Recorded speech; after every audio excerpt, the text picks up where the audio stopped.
పునుగులు అంటే ఎవరికి ఇష్టం ఉండదు చెప్పండి. చాలా అంటే చాలా బాగుండే సగ్గుబియ్యంతో చేసిన పునుగులండి. ఇవైతే చాలా వెరైటీగా ఉంటాయని చేశాను. తక్కువ ఆయిల్ అండి, ఆయిలే పీల్చుకోదు, అంత చాలా బాగున్నాయండి ఈ పునుగులు అయితే. అలానే ఇందులో కాంబినేషన్ అయితే పల్లీ చట్నీ అయినా కొబ్బరి చట్నీ అయినా ఏ చట్నీ అయినా చాలా బాగుంటుంది. ఇక్కడ ఇవైతే నేను ఎలా చేశానో ఏంటో అనేది అయితే మీరు ఫుల్ వీడియో అయితే చూస్తే అర్థమవుతుంది. Hi friends, welcome back to Revathi's kitchen and blogs. అందరూ బాగున్నారా అండి? మేము కూడా బాగున్నాం, మీరు కూడా బాగుండాలని మనస్ఫూర్తిగా అయితే కోరుకుంటున్నాను అండి. మా ఛానల్ అయితే ఫస్ట్ టైం చూసేవారు సబ్స్క్రైబ్ చేసుకోండి. ఆల్రెడీ సబ్స్క్రైబ్ చేసుకున్న వాళ్ళకు చాలా చాలా థ్యాంక్స్ అండి. మీ సపోర్ట్ వల్ల అయితే మా ఛానల్ మరింత ముందుకైతే వెళ్తుంది. వేసవి కాలంలో సగ్గుబియ్యంతో చాలా ఆరోగ్యానికి చాలా మంచిదండి. ఒక కప్పు సగ్గుబియ్యంతో ఇవాళ అయితే సగ్గుబియ్యం పునుగులండి. చాలా బాగుంటాయి, టేస్ట్ కూడా అద్దరిపోతుంది, చాలా బాగుంటాయండి. ఆరోగ్యానికి కూడా చాలా మంచిది. నేనైతే ఎలా చేశానో ఏంటో అనేది అయితే ప్రాసెస్లోకి వెళ్ళి చూడాల్సిందే. ఒంటికి చలువ చేసే ఈ సగ్గుబియ్యంతో పునుగులండి చాలా బాగుంటాయి టేస్ట్ మటుకు. ఈ పునుగులు చేసుకోవడానికి ఫస్ట్ అయితే ఒక కప్పు సగ్గుబియ్యం తీసుకోవాలండి. చూడండి, ఒక గిన్నెలో అయితే సగ్గుబియ్యము అలానే పెరుగు వేసి ఒక 4 గంటల పాటు నానబెట్టుకోవాలండి. ఇవైతే ఒక కప్పు సగ్గుబియ్యంకి ఒక కప్పు అయితే మజ్జిగ తీసుకున్నారంటే 1.5 కప్పు మజ్జిగ తీసుకోవచ్చండి. నేనైతే పెరుగు తీసుకుంటున్నాను, 3/4 కప్పు తీసుకున్నాను. అలానే 1 కప్పు వాటర్ అయితే వేస్తున్నాను. ఈ రెండు కలిపి బాగా మిక్స్ చేసుకోవాలండి. ఇక్కడ ఇవైతే మిక్స్ చేసుకొని ఒక 4 గంటల పాటు నానబెట్టుకోవాలి. అప్పుడే పునుగులు అనేటివి చాలా టేస్ట్ వస్తాయండి. మనకు మార్నింగ్ పునుగులు వేసుకోవాలి అనుకుంటే నైట్ నానబెట్టుకుంటే కూడా సరిపోతుంది. చాలా టేస్టీగా ఉంటాయండి ఈ పునుగులు వచ్చేసి. ఇలా మొత్తం అన్నీ వేసుకొని బాగా కలిపేసుకోవాలండి. ఇలా ఇప్పుడైతే ఇక్కడ 4 గంటలు అయితే నానబెట్టేద్దామండి. చూడండి ఫ్రెండ్స్, ఒక 4 అవర్స్ తర్వాత అయితే మనకు పిండి అయితే ఇలా ఇక్కడ సగ్గుబియ్యం బాగా నాన్నయ్య చూసారా, ఇలా అంటే మెత్తగా అయిపోతున్నాయి. ఈ కన్సిస్టెన్సీ ఉంటే సరిపోతుందండి. చూడండి, ఇలా చిన్నగా ఆనియను అలానే పచ్చిమిర్చి కొద్దిగా కొత్తిమీర అల్లం అండి, ఇదైతే చిన్నగా అయితే తరుక్కున్నాను. చూడండి, ఇందులో ఫస్ట్ అయితే ఒక 1/4 కప్పు అంతా బియ్యం పిండి అండి ఇదైతే. అలానే ఒక 2 స్పూన్ల మైదా కూడా వేసుకోవాలి. పునుగులు చాలా టేస్టీగా వస్తాయండి. కొత్త బియ్యం పిండి కూడా వేసుకోవచ్చు, అంటే చాలా బాగుంటాయండి ఇలా చేసుకుంటే.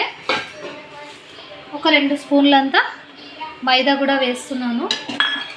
అలానే ఇందులోనే కట్ చేసి పెట్టుకున్న ఆనియన్స్, పచ్చిమిర్చి, కొత్తిమీర అలానే అల్లం తరుగు అన్నీ ఇలా వేసుకొని బాగా కలుపుకోవాలండి. టేస్ట్కు తగ్గట్టు సాల్ట్ కూడా వేసుకోవాలి. ఇందులోనే మొత్తం అంతా మిక్స్ చేసుకోవాలి. ఒకసారి ఇలా మొత్తం కొద్దిగా వాటర్ వేసుకోవాలండి. మనకు పునుగులకి సరిపోయే అంత వాటర్ వేసుకోవాలి, ఎక్కువ వేసుకోకూడదు, మరి వాటర్లో అంతా విడిపోతాయండి. కొద్దిగా మనం కన్సిస్టెన్సీ చూసుకొని వేసుకోవాలి. చాలా బాగుంటాయండి ఈ పునుగులు అనేటివి. ఎప్పుడు ఒకే రకం కాకుండా ఒకసారి ఇలా సగ్గుబియ్యంతో చేసి పెట్టారంటే ఇంటిల్లిపాది ఇష్టంగా తింటారు. చూడండి, కొద్దిగా సాల్ట్ కారం కూడా వేస్తున్నా అండి, టేస్ట్ బాగుంటాయి. మీకు ఇష్టం లేకుంటే స్కిప్ చేయొచ్చు. ఇలా మొత్తం అంతా వేసుకొని చూసారా, ఇలా పిండి కన్సిస్టెన్సీ అయితే ఇలా వస్తే సరిపోతుందండి. చాలా బాగుంటాయండి ఈ పునుగులు అయితే. ఇవైతే చట్నీ, టమోటో చట్నీ అయినా కొబ్బరి చట్నీ అయినా పల్లీ చట్నీ అయినా ఏదైనా చాలా బాగుంటుంది. ఒకసారి చేసి పెట్టారంటే మళ్ళీ చేయమంటారు, అంత టేస్టీగా ఉండే పునుగులు అండి ఇవైతే. చూడండి ఫ్రెండ్స్, ఇలా కలుపుకున్నామంటే సరిపోతుంది. చూసారా, ఇలా చిన్నగా పునుగులు వేసుకోవడానికైతే వస్తుందండి. వాటర్ ఎక్కువైతే కూడా మనకు రావు, కాబట్టి ఇలా నిదానంగా చూసుకొని వేసుకోవాలి వాటర్ అయితే. ఇప్పుడైతే ఒక చిన్న కళాయి అయితే పెట్టేసి ఇందులో ఆయిల్ అయితే వేసుకున్నాము. పునుగులు వేసుకోవడానికైతే చిన్న మంట మీద అయితే పెట్టేసుకోవాలండి. చూడండి ఫ్రెండ్స్, ఆయిల్ అయితే బాగా వేడి అవ్వాలండి. అప్పుడే మనకి పునుగులు ఫ్రై అవుతాయి, లోపలంతా ఇంకా వేడి అవ్వలేదు.